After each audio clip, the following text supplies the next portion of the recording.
Today's show is brought to you by Hawaii Catholic Schools, now accepting future innovators, creators, and thought leaders. Apply now and give your child a 21st century education with a 12-to-1 student-teacher ratio. In-person learning available at any one of our 27 schools across the state. Visit CatholicSchoolsHawaii.org. Aloha, I'm Kiana Cayabyab, and here are today's top Hawaii headlines from the editors at the Honolulu Star-Advertiser. Hawaii health officials reported 7 new coronavirus-related deaths and 865 new infections statewide today. 5 of the deaths were on Oahu, 1 was on Maui, and the other was on the Big Island. The state's virus death toll stands at 618, and the total number of infections since the start of the pandemic is now 65,890. Today's infection count includes 552 cases on Oahu, 137 on Maui, 131 on Hawaii Island, 42 on Kauai, and 3 Hawaii residents diagnosed outside the state.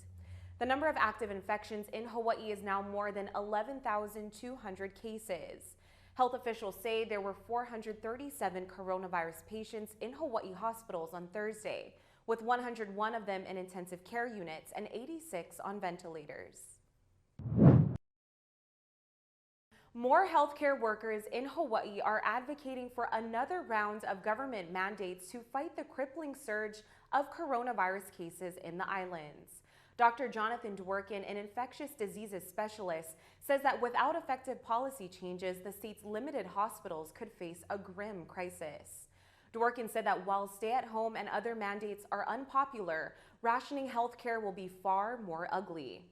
He said if the state doesn't get the coronavirus under control, doctors will have to make decisions on who lives and who dies as they ration Hawaii's limited health care resources.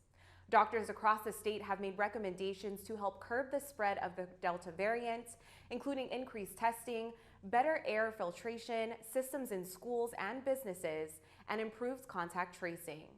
Governor David Ige recently suggested that people stop traveling to Hawaii until the end of October, but he hasn't changed any official travel rules. State law enforcement officers have arrested a Georgia couple for allegedly using falsified COVID-19 vaccination cards to travel to Hawaii. Officials with the state attorney general's office said 37-year-old Maurice Beavers and 36-year-old Aliyah Sharif violated Governor David Ige's emergency proclamation by using falsified vaccination documents to bypass the state's 10-day mandatory quarantine. The Atlanta couple allegedly uploaded bogus vaccination cards to the state's Safe Travels app. Airport screeners noticed discrepancies with the cards, and authorities confirmed with the Georgia Department of Health that the couple did not get a COVID-19 vaccine. Agents arrested the couple at a Waikiki hotel on Tuesday, and they were released the day after posting bail. Beavers and Sharif have returned to Georgia and are scheduled to appear Wednesday via Zoom at their Honolulu District Court arraignment. The State Attorney General's office has arrested a total of 7 people on Oahu last month for allegedly using falsified vaccination documents. The National Weather Service has issued a red flag wildfire warning today for the leeward areas of the Hawaiian Islands. A red flag warning means critical weather conditions that can lead to wildfires are either occurring or are about to occur due to a combination of strong winds, low humidity, and warm temperatures. Trade winds of up to 30 miles per hour with stronger gusts are expected today, and officials say any wildfires that developed will likely spread rapidly.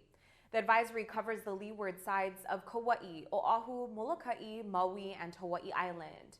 The Weather Service has also issued a wind advisory for portions of Maui County and Hawaii Island until 8 p.m. today. Localized wind gusts near 50 miles per hour are expected on those islands, and forecasters say winds this strong can knock down tree branches and make driving difficult, especially for high-profile vehicles. Finally, former Hawaii head football coach Nick Rolovich and Washington State University are being sued by a former player who says he was kicked off the team unfairly. Cassidy Woods say Rolovich kicked him off the team last year after he complained about potential exposure to COVID-19 and because he joined an association of Black student athletes. Woods, a wide receiver from Addison, Texas, filed a lawsuit on August 20th in federal court in Dallas. He contends his rights were violated by the Washington State head coach and by the university. Woods, who now plays for Northern Colorado, is seeking unspecified damages to be determined by the court. Woods, who is Black, said after he told Rolovich that he had joined a group of Pac-12 student athletes promoting racial and social justice, the head coach told him to clear out his locker. The lawsuit says Rolovich's acts were racist, intentional, and malicious. Washington state officials refused to comment on the lawsuit. This week, we have a special feature for you. I got a chance to chat with Hawaii girl Maria Kiban while she was in town to talk about her new book, You Can't Do It Alone. Maria is an inspiration to so many, including myself, and I can't wait for you guys to listen to her journey through loss and what motivates her to keep her going. Let's take a look. Aloha Hawaii, I'm here at Salt in Kaka'ako with the beautiful and talented and inspirational Maria Kiban Whitesell. You may have seen her on Good Day LA or Fox 11 doing weather, but she is also the author of her book, You Can't Do It Alone. So mahalo Maria for being here today. I appreciate you.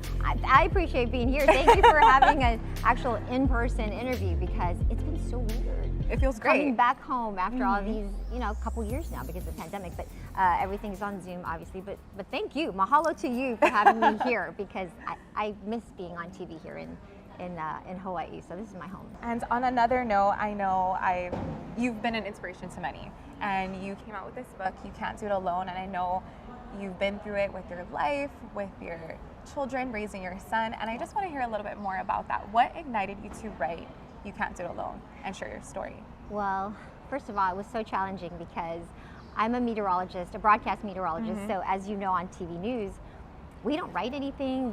What we do is ad lib, so writing something was a huge fear of mine. My late husband, Sean, was a writer by profession, and so when he was diagnosed with glioblastoma, that's that deadly, terminal, really the worst kind of cancer, brain cancer that you can have, we ask these questions of, why him? Why us, God? Right. We go to church, we try to be good people, and so we couldn't help but think that I wear a microphone every day. And he was a writer, so we thought, maybe we're supposed to write about this. Maybe we're supposed to shine a light on this horrible disease that there is no cure for. And so we made a promise to each other then that we would do our part in that. Maybe that's part of our purpose. And so when he finally just couldn't fight that battle anymore, I fulfilled that promise, and it took me a few years with a lot of help from him, I'm sure. And so I wrote this book because it is such a dark journey. And I was terrified, and I had a village of people supporting me, and I can only imagine what others could be going through if they didn't have even the kind of support I did. So this is the book I wish I had when we first learned of his diagnosis. Wow. Yeah. That's amazing. Sorry, I'm getting emotional. No, I know. There are a lot of tears shed writing this book, but there's some very funny moments in this book too, and there's a lot of Hawaii in it, of course, because this is a big part of who I am and the aloha spirit. So really there's something in it for everyone, not just if you have cancer, but just the feeling of loss and grief, and especially now because of the pandemic. Right. I think there are a lot of lessons that we learned in our life that can really apply to everyone. You can find You Can't Do It Alone at Barnes & Noble's in Ala Moana and continue to support and follow along Maria's journey and career through her social media at Maria's Earth.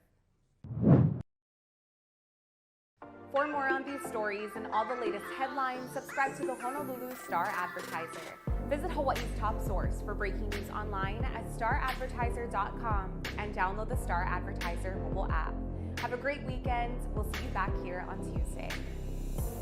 Go to CatholicSchoolsHawaii.org today for more information on our 27 schools statewide. We accept applications and enroll students year-round.